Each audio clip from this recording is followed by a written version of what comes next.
안녕하세요. 닥터심입니다. 자, 여러분, 유튜브를 영상을 제작하다 보면 삭제가 되는 경우가 있어요. 저도 참 많이 당했는데, 이게 이제 유튜브에서는 잘못된 어떤 의료정보 관련 정책, 특히 코로나 관련해서 이거를 규제를 요즘 많이 합니다. 아마도 이제 유튜브가 너무 이제 이쪽에 공공으로 많은 사람들이 이용하다 보니까 약간 사회적인 책임이 있어서 그런 것 같아요. 그런데 이제 경우에 따라서 억울하게 이제 삭제가 당하는 경우도 있거든요. 그래서 저도 그런 경우에 이제 항소와 뭐 여러 가지 다양한 방법을 통해서 이제 복구를 한 경험이 있는데, 여러분도 영상을 제작하실 때 정확히 유튜브에서 어떤 것이 정책에서 문제가 되는지는 아시는 게 좋습니다. 그걸 미리 알고 거기에 맞게 영상을 이제 제작을 하시는 게 좋아요. 네. 제가 안내해 드리겠습니다. 자, 특히 코로나19 잘못된 의료 정보 관련 유튜브 정책입니다. 자, 이 코로나19에 확실한 치료법이 있다고 주장하는 컨텐츠 허용이 안 돼요. 확실한 치료법. 네. 뭐 아이브맥틴이나 하이드로시클로로킨 사용을 권하는 콘텐츠 역시 허용 안 됩니다. 자, 그 다음에 또 재밌는 게 코로나19를 확실히 예방하는 약물이나 백신이 있다는 주장, 이것도 허용이 안 됩니다. 약간 재밌죠? 확실히 예방하는 백신이 있다는 주장이 허용이 안 돼요. 그러면 아직까지 확실히 예방하는 백신은 없다는 얘기인가요? 자, 그 다음에 승인된 코로나19 백신이 사망, 불임, 유산, 자폐 또는 다른 전염병 감염이 원인이 된다는 주장, 이것도 허용이 안 된다 그래요. 자, 승인된 코로나19 백신에 접종 대상을 추적하거나 식별하는 물질 또는 기기가 포함된다는 주장, 예를 들어 칩 같은 거 포함된다는 주장. 자, 누가 이걸 가지고 문제를 삼은 적이 있죠. 하지만 제 영상에는 그게 아니었거든요. 네. 자, 승인된 코로나19 백신이 인간의 유전자 구조를 변형시킨다는 주장. 자, 이게 허용이 안 됩니다, 여러분. 유튜브에서. 코로나19 백신을 접종받아도 코로나19에 감염될 위험이 줄지 않는다는 주장.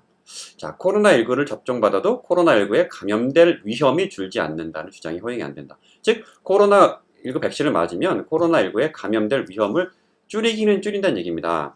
하지만 앞에 또 허용 안 되는 주장이 있었죠. 확실히 예방하는 백신이 있다. 이건 또 허용 안 되니까. 그렇지만 또 확실히 예방된다고까지 얘기할 수는 없는 거예요. 그냥 줄인다. 이렇게 볼 수 있겠네요. 자, 그 다음에 또 나옵니다. 밑에 쭉 보면 백신이 코로나19의 확실한 예방법이라는 주장. 이건 허용이 안 됩니다. 그래서 혹시 어떤 분이 유튜브에서 백신이 코로나19의 확실한 예방법이라고 주장을 하고 계시면 그 부분은 잘못된 겁니다. 유튜브 정책을 위반하신 거예요.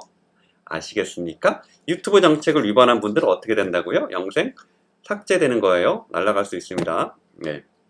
특정 치료 또는 약물이 코로나19의 확실한 치료법이라는 주장. 자, 확실한 치료법이라고 주장하면 또 안 되는 거예요.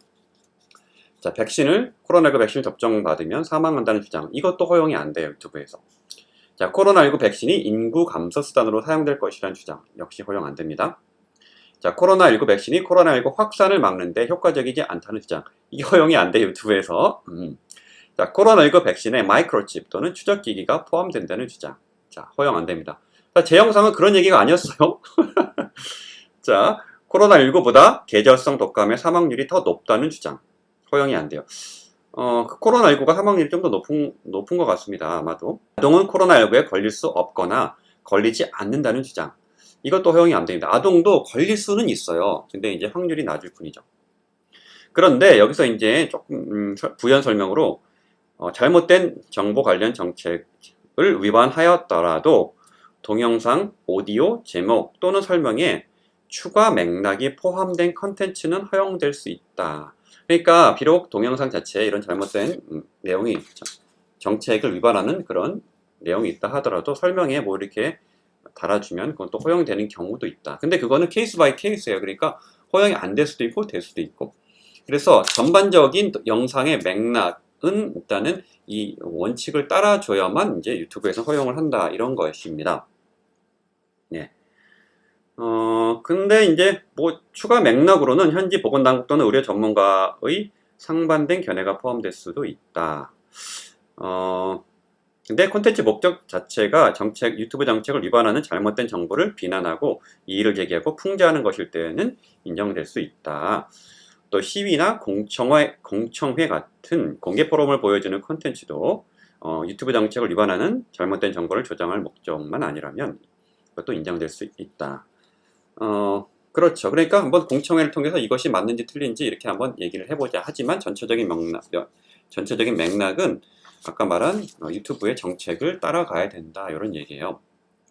자, 그래서 여러분 유튜브 정책이 옳고 그른지 그거는 지금 우리가 유튜브에다가 따져봐야 소용이 없어요. 그냥 일단 유튜브에 영상을 올리시려면 이거를 따라가는 수밖에 없습니다. 그렇죠? 네. 그래서 주의하시고 여러분 채널도 잘 보존할 수 있도록 영상이 잘 이제 널리 퍼져나갈 수 있도록 이 정책은 따를 수밖에 없습니다. 그래서 그래요.